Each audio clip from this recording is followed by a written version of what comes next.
Vamos a continuar de acuerdo al programa con la ponencia denominada Consideraciones y Resultados del uso de enmiendas biológicas durante la producción agrícola en el estado de Guanajuato.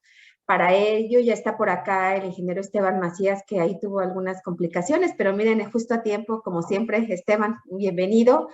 Y hacerles una pequeña presentación de su trayectoria, que bueno, igual que la de los ponentes anteriores, no es suficiente el tiempo ni el espacio, pero bueno, el objetivo no es precisamente ese. Bueno, él es director de protección vegetal de Grupo U, es ingeniero agrónomo en producción del Instituto Tecnológico y de Estudios Superiores de Monterrey. Es también maestro en producción hortofrutícola por la Universidad de Almería en España, y también es maestro en innovación aplicada del Instituto Tecnológico Nacional de México. Tiene 23 años como responsable general de protección vegetal en la supervisión técnica de 4,000 hectáreas permanentes de hortalizas, totalizando aproximadamente, sencillamente, 10,000 hectáreas, Esteban, al año, de cultivos convencionales y de producción orgánica certificada de ajo, apio, betabel, brócoli, calabaza, cilantro, col, coliflor, chile ancho, chile pimiento, anaheim, paprika, espárrago, espinaca, fresa, lechuga, bueno, entre otros. Y Esteban nos comparte que durante 26 años de su trayectoria profesional se ha dedicado al desarrollo de técnicas que hagan de la agricultura una actividad productiva, orgánica, sustentable, inocua y amigable con el medio ambiente. Sin más, Esteban, te dejo la pantalla para que puedas compartir, y bienvenido nuevamente. Muchas gracias. Muchas gracias por la presentación, Tamara. Sí, cada vez que trato de enumerarlos yo todos los cultivos, siempre me quedo corto como con 2 o 3. Pues mucho gusto, muy buen día a todos, y qué gran honor y qué gran placer estar en este foro. Ahora sí que muchas felicidades al doctor Ortiz, que alcancé a escuchar parte de su ponencia. Y precisamente escucho las situaciones a las que me he venido enfrentando en los últimos años. Yo cuando empiezo a trabajar en Grupo U hace alrededor de ya casi 27 años, pues fui evolucionando de ser la persona que se encargaba de hacer los monitoreos de los suelos, ¿no? Los análisis y de las plagas y todo, a tener todo un sistema de manejo integral de los campos, vamos a llamarlo así, porque no es nada más el manejo integral de plagas. Le llamo yo un manejo integral, por ejemplo, del suelo. Y precisamente una de las cosas que encontré fue suelos con problemas de compactación muy fuertes. Traíamos infiltraciones del orden de 0,7 a 0,8 centímetros por hora, para que se den una idea. Son suelos muy pesados los de aquí de Guanajuato, muy, muy pesados, particularmente la zona Bajío.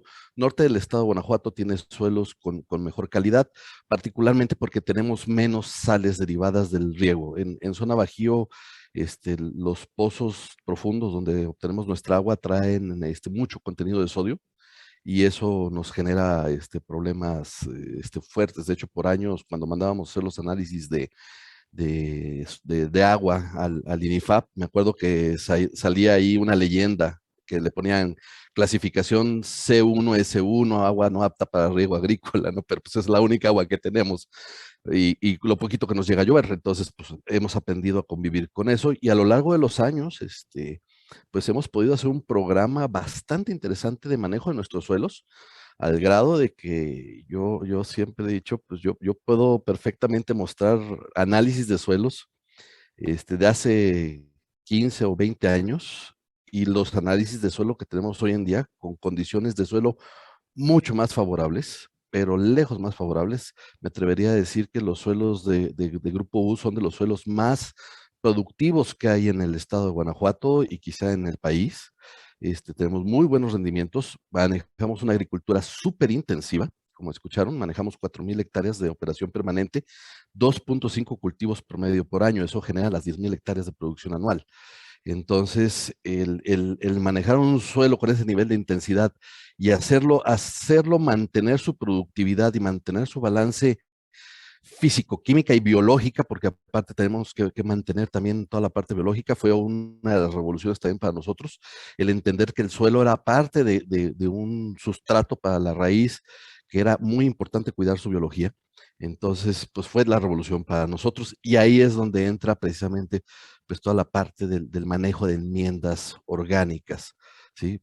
Mucho antes incluso de que empezábamos a producir orgánicamente.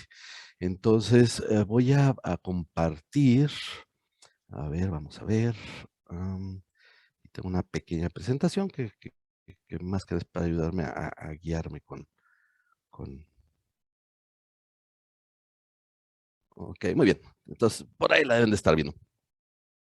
Entonces, básicamente para nosotros, si bien, y aquí hablo de la producción orgánica, porque ahorita el 8% de lo que hacemos nosotros es orgánico certificado.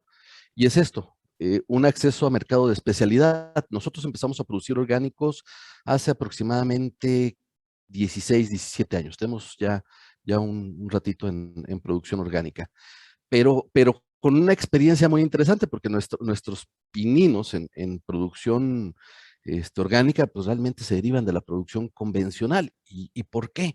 Pues porque precisamente teníamos que ver la manera de incorporar técnicas biorracionales o en este caso vamos a hablar de procedimientos que nos permitan hacer que nuestros suelos y nuestro entorno se mantenga productivo y no abusar de los químicos. Entonces nosotros empezamos a trabajar con productos bio hace más de 20 años. De hecho, yo ni siquiera empecé, yo heredé parte del programa de control biológico de la empresa.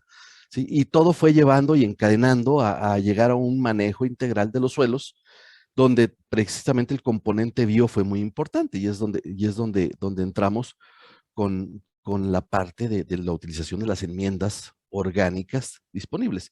Entonces, nosotros en sí lo que hacemos en producción convencional, yo ni siquiera le llamo convencional, yo estoy peleado con la palabra convencional, yo le llamo biorracional. Y para mí la producción biorracional implementa las mejores herramientas de ambos mundos, ¿no? O sea, es tener la parte, pues realmente la parte técnica agronómica, porque ni lo convencional es puro fertilizante químico, ni lo biológico o lo orgánico es puramente prácticas biológicas. O sea, siempre hay una pequeña combinación de ambas. Claro, producción orgánica es mucho más purista y nos limita a prácticas certificadas o aprobadas que obviamente excluyen muchos materiales. Pero en el manejo biorracional que estamos haciendo en el resto de nuestros cultivos, pues puedo jugar con lo que sea la mejor herramienta. Y en este caso, pues para nosotros fue muy importante, precisamente para mejorar nuestros suelos, en la utilización de enmiendas. ¿Sí? Entonces, nuestro producto convencional o biorracional, vamos a quitar la palabra convencional, pues es todo el producto que lanzamos al mercado que no está certificado orgánico, y en ese caso no tenemos un distintivo especial. En el caso orgánico, pues sí tenemos una certificación que es la USDA Organic, tenemos la certificación orgánica mexicana, tenemos la certificación también canadiense, también para Canadá, nuestro producto también se manda a Canadá como orgánico, pero únicamente estamos trabajando, como les dije, el 8% en esa condición de certificado orgánico.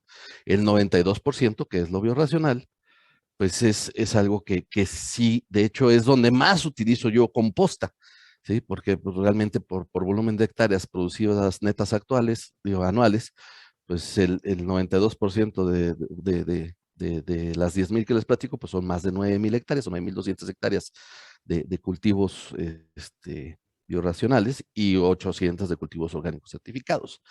Entonces, ahorita el mayor consumo que tengo realmente de materiales para enmienda de suelo es para las hectáreas de manejo normal o convencional, ¿sí? Y quiero remarcar esto porque fue uno de los temas que me encontré precisamente. Yo desde hace varios años participé precisamente en varios comités, entre ellos para la elaboración de las normas del SENACIC aquí en México.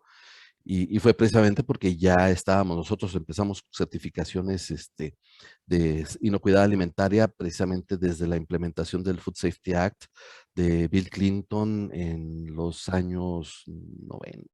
creo, en el 92, por allá.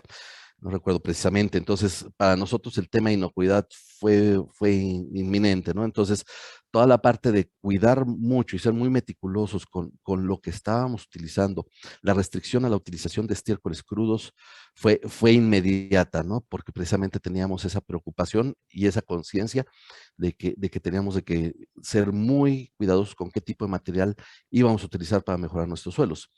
Entonces, lo que les digo aquí, la condición orgánica en el cultivo o el tener que mejorar un suelo, bajo ningún motivo es una concesión en los estándares de inocuidad y de calidad que tenemos. Entonces, tenemos que mantener eso en mente. Siempre tenemos que preservar la inocuidad de nuestra producción, pase lo que pase, independientemente de que sí habría como alternativa el uso de algunos estiércoles crudos, si los cultivos que manejáramos no fueran cultivos de hortaliza para consumo fresco, ¿sí? Si estuviéramos manejando granos o estuviéramos manejando cultivos de forraje, posiblemente sería otro escenario, ¿sí? En la inocuidad de producción agrícola tenemos algunos puntos críticos a considerar. Uno de ellos, pues, es la fuente de agua. En este caso, nuestra agua prácticamente procede toda de pozo profundo, que es un agua literal grado potable. Entonces, es algo que tenemos bastante bien cubierto. Los historiales de los terrenos y sus usos, ningún problema. Nuestros terrenos han sido usados agrícolamente por años. Entonces, no hay mayores riesgos de contaminación. Es aquí lo que les pongo en rojo, ¿no? El uso de enmiendas de suelo, compostas, estiércoles, mejoradores, es donde tenemos la parte donde es muy, muy, muy complicado, porque tradicionalmente pues se utilizaba mucho los estiércoles crudos. De hecho, hubo una época en la que para mí era muy difícil conseguir una buena composta, ¿sí? Nos dimos a la tarea y por fin pudimos encontrar proveedores de compostas de excelente calidad, elaboradas bajo procedimientos estandarizados, certificados, y aparte que nos proveían de un análisis por lote de los patógenos, para verificar la ausencia de los patógenos que eran de nuestro interés. De hecho, hace como todavía 15 años, 12 años, cuando empecé a trabajar más fuerte con el tema de producción orgánica, algunas de las fuentes que yo busqué para poder aplicar una buena cantidad de nitrógeno, porque en orgánico el tema es abastecer nitrógeno, ¿sí? Todo lo demás es para mí bastante fácil de aplicar, todos los demás elementos. El nitrógeno es el complicado. Y entonces tuve que buscar precisamente un estiércol que no estuviera composteado, y la fuente fue precisamente el estiércol de pollo, hecho en pellet, pero tratado térmicamente, pasado por un horno para esterilizarlo, y poderle quitar la carga de posibles patógenos, que si no se trataba precisamente, sí, de hecho yo encontraba en los análisis de ese pellet de pollo, antes de ser pasado por el tratamiento térmico, sí encontraba E. coli 0.157H7, ¿sí? Entonces, sí está ese riesgo ahí, y si no lo mitigamos mediante un tratamiento, lo vamos a llevar a nuestros suelos. Disponibles en este momento, pues bueno, tenemos estiércoles, desechos de cosecha, pajas y socas de cultivo. En nuestro caso, los estiércoles como tal no son una opción, a menos de que estén tratados térmicamente, como les comenté. En este momento sí usamos pellets todavía de pollinaza, horneados, y eso nos permite tener un fertilizante orgánico de buena calidad.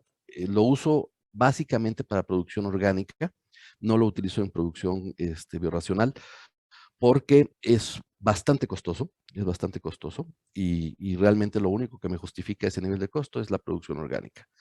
Desechos de cosecha los incorporamos siempre. Para nosotros es bien importante incorporar todos nuestros desechos de cosecha para mantener el enriquecimiento de materia orgánica y también los procesos biológicos dentro de nuestro suelo.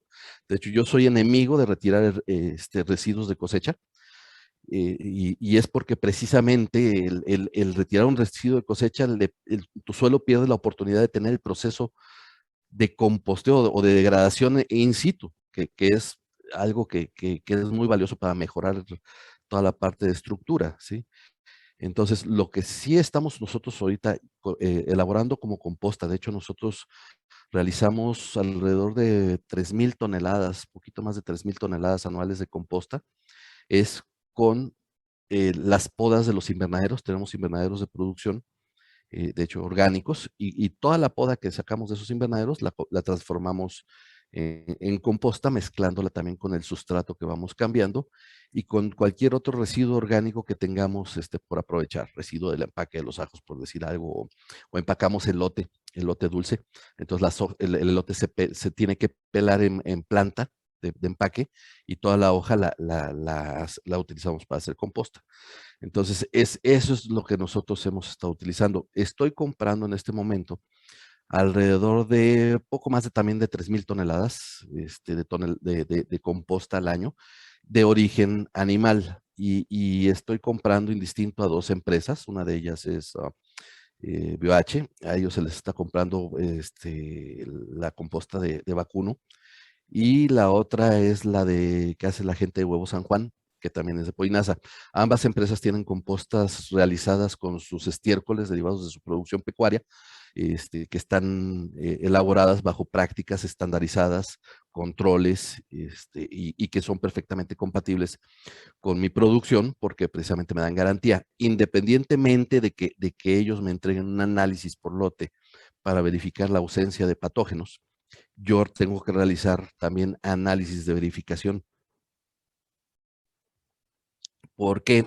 Porque precisamente derivado de mi análisis de riesgo, pues encontramos que las compostas derivadas de estiércol animal, pues son materiales de alto riesgo y pues tengo que tener un complemento de seguridad, ¿no? Que no es nada más el análisis que me dan, sino mi verificación adicional para yo garantizar que eso no hay un problema.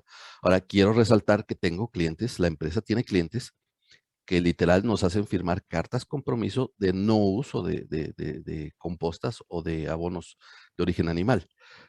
Voy a reservarme los nombres de estas empresas, pero puedo decir que son algunas cadenas de restaurantes que específicamente me solicitan que en los campos donde se va a generar producción para ellos, prefieren ni remotamente el tener el riesgo del uso de un material derivado de animal. ¿Sí? Yo he tratado de explicar que es algo de bajo riesgo si se usa una composta bien elaborada, bien verificada, pero no, simplemente dicen no, conmigo cero material derivado de animal, incluso aunque sea composteado, incluso aunque sea tratado térmicamente en un horno, no lo queremos. Entonces, pues ahora sí que al cliente lo que pide, y limito mucho el uso precisamente de compostas o de estiércoles tratados a las situaciones donde sí se me permite o donde sí puedo garantizar mucha seguridad en ello. Por ejemplo, donde estoy utilizando yo más composta, en producción de maíz dulce. ¿Sí? En producción de maíz dulce, donde tengo una planta que está elevada, que la parte edible está arriba del suelo, bastante arriba, y aparte protegida por un buen número de hojas, pues ahí mi riesgo es mínimo. De la mano con que tengo una composta tengo una garantía y una verificación de ausencia de patógenos, pues prácticamente es muy, muy bajo el riesgo. En otro cultivo donde uso bastante composta es en el cultivo del ajo, donde es un ciclo muy largo. La composta se incorpora al suelo en la preparación como si fuera un fertilizante base y después pues transcurren 6 meses, ¿no? Y el ajo también no se consume normalmente fresco, pasa por un proceso. Algo bien interesante para nosotros es que precisamente el uso de composta te merma mucho la parte del nitrógeno. ¿Sí? Entonces, las compostas las utilizamos como un incremento de materia orgánica y un aporte de elementos. ¿Sí? O sea, prácticamente el utilizar composta me da todo lo que una planta necesita, menos el nitrógeno. ¿Sí? El nivel de mineralización de la composta, el nitrógeno en la composta es muy alto.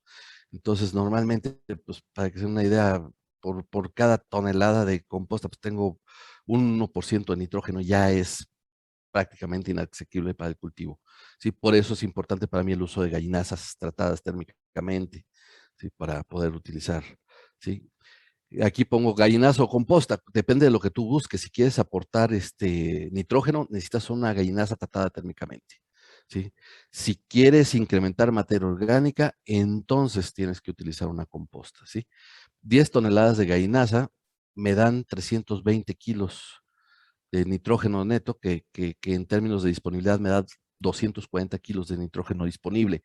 ¿Sí? Para la gente que está trabajando ahorita en producción orgánica, que es su coco, la parte de abastecer nitrógeno de una manera económica, mi recomendación es utilicen estiércoles tratados térmicamente, y ahorita el que por su manejo es más fácil, económico, disponible es el estiércol de pollo, ¿no? La pollinaza tratada hecha en pellet y horneada. Si se trata de mejorar el suelo y hacer un incremento de materia orgánica y una aportación de microelementos y macroelementos que serían fósforo y potasio, entonces estamos hablando del uso de composta. ¿Sí? Y pues bueno, aquí nada más quiero mostrar la cantidad de nitrógeno disponible. Este es un trabajo del doctor Castellanos, Javier Castellanos, investigador del INIFAP aquí de Bajío y muy querido amigo. Y me lo puso así muy claro. Me dijo, Esteban, en función de la cantidad de nitrógeno que tiene tu fertilizante orgánico, es la disponibilidad, ¿no? Entonces, entre menos nitrógeno tiene, concreto composta, es mucho menor tu disponibilidad. Estás hablando de disponibilidades muy bajas, porque tienes alrededor del 1%. Cuando para tener mejores disponibilidades necesitas andar en el rango del 4%, 3%, que es donde están normalmente los pellets de pollo pues bueno, los otros estiércoles, pero de nuevo necesitamos algo que se pueda manejar con facilidad y necesitamos algo que se pueda tratar térmicamente. Sí, hay muchas otras cosas que podemos utilizar como enmiendas de origen animal. De hecho, yo estoy adquiriendo un soluble de sangre, les puedo dar el nombre, se llama Vigilante, lo hace una empresa de Guadalajara, Pelsa. Lo utilizamos, es fácil de aplicar a través del sistema de riego. Cuando estamos hablando de sistemas de riego por goteo, buscas tener algo que puedas inyectar, ¿sí? Entonces, los solubles de sangre son interesantes. Los guanos, y aquí específicamente estaríamos hablando como guano murciélago, son impracticables, muy costosos y con calidades muy variables y también con implicaciones de inocuidad muy fuertes, ¿no? Hay por ahí algún producto que creo que es un guano procesado, pero pues no me queda claro cómo garantizan una calidad uniforme de algo que tienes que minar de una cueva, y que los estratos a medida que vas bajando pues van teniendo niveles de mineralización superiores, ¿no? Que a los estratos de arriba. Entonces, un guano de murciélagos o un guano de ave silvestre, pues únicamente los estratos superiores van a tener buenos niveles de nitrógeno, y de ahí para abajo todos tienen niveles de mineralización más alto. Las gallinazas son útiles y fácilmente asequibles y fácilmente obtenibles con procesos de tratamiento térmico, ¿no? Con horneado para poder tenerlos esterilizados. Los estiércoles bovino normalmente los vamos a encontrar más como precisamente fuentes para ser composteados, muy disponibles y muy asequibles en términos de costo. ¿Sí? Las cachazas, hay compostas de cachazas disponibles.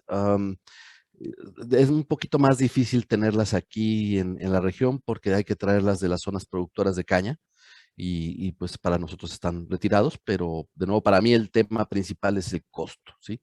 ¿Cuánto me cuesta una tonelada de composta puesta en mi campo, y el aporte que me da esa tonelada de composta en kilogramos de los diferentes nutrientes que me va a dar, ¿sí?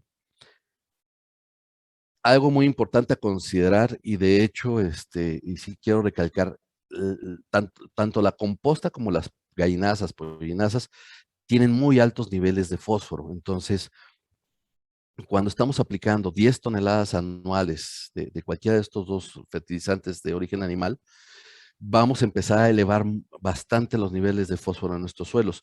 De hecho, yo he suspendido el uso de composta y de fertilizante de pollinaza en algunos de los suelos, a raíz de que los niveles de fósforo en análisis superan las 30 partes por millón de fósforo Bray.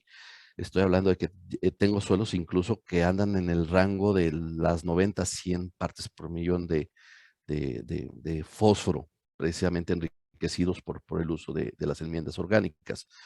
Y si bien ese fósforo está en su mayoría en una forma insoluble, porque tengo en un suelo normalmente 60, 90 ppm de fósforo, pero en la solución del suelo tengo nada más un 1%, ¿sí? Entonces es muy bajo el nivel de fósforo soluble, 1% es suficiente normalmente para mi cultivo, y arriba de 30 ppm de fósforo Bray ya no tengo buena respuesta, ya no tengo respuesta a la aplicación. Entonces es algo que hay que estar monitoreando porque si no vamos a tener un tema de eutrificación. De hecho, van a ver que en algunos países se limita el uso de estiércoles o de compostas precisamente para prevenir la contaminación por nitratos cuando se usan estiércoles frescos, ¿sí? Y también para prevenir la contaminación por exceso de fósforo. Y aquí nada más quiero mostrarles la composición promedia de una composta de estiércol vacuno y lo que nos llega a aportar por 10 toneladas, que es una dosis estándar. Yo manejo para la mayoría de los cultivos una dosis que va de 5 a 10 toneladas métricas por hectárea. Nitrógeno es lo que les digo, me da bien poquito, ¿no? Entonces, si yo aplico 10 toneladas por hectárea de composta, sí tengo que complementar con nitrógeno, pero prácticamente me olvido de tener que aportar fósforo, prácticamente me olvido de tener que aportar potasio, calcio, magnesio, hierro. Magnesio, normalmente, aunque trae 60 unidades, sí hemos observado que tardan mucho en ser disponibles para el cultivo, a diferencia de los otros elementos. Entonces, normalmente suelo complementar con magnesio, vía sulfato de magnesio y nitrógeno.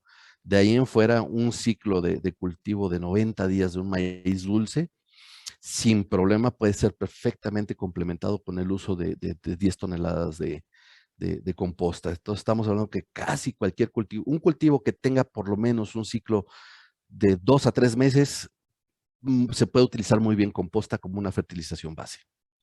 Y aquí está un cuadrito donde muestro varias compostas que hemos analizado. Esta composta vegetal que tengo al principio, 100%, es la que nosotros estamos elaborando.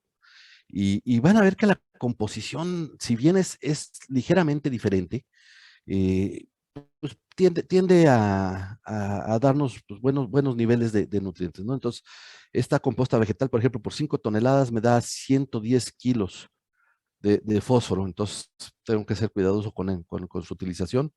La de estiércol bovino me da 22 kilos de fósforo, la de estiércol de cerdo me da 96 kilos de fósforo, la de gallina me da 95 kilos de fósforo. Entonces, es algo que yo tengo que manejar definitivamente, el análisis del material que estoy utilizando y el análisis de mi suelo para ver cómo estoy pues realmente enriqueciendo con esa composta, más allá del aporte de materia orgánica y de la parte biológica, porque es algo bien importante para mí es el incorporar esa composta, no nada más es incorporar nutriente, es incorporar una materia orgánica que va a entrar al proceso bio del suelo, ¿sí? Va a haber lombriz, va a haber microorganismos que van a participar en la mineralización de esa materia orgánica y eso me antagoniza también a algunos patógenos que tengo en suelo. Entonces, de hecho, justamente ayer estábamos en una reunión donde estábamos discutiendo sobre las estrategias de manejo de un tema de fusarium en algunos suelos y parte de esa estrategia es la incorporación en los programas de nutrición de 10 toneladas de composta, pero siempre vigilando la parte de no ir a sobreenriquecer el suelo con nutrientes como sería el fósforo. Y pues bueno, así a grandes rasgos, pues es lo que les puedo platicar un poquito de la experiencia y del uso que estamos haciendo de este tipo de materiales, de derivados de animales y de fertilizantes orgánicos. Tiempo muy corto, pero bueno, ojalá y si hay alguna respuesta, pregunta, pues al ratito haya chance de abordarlo.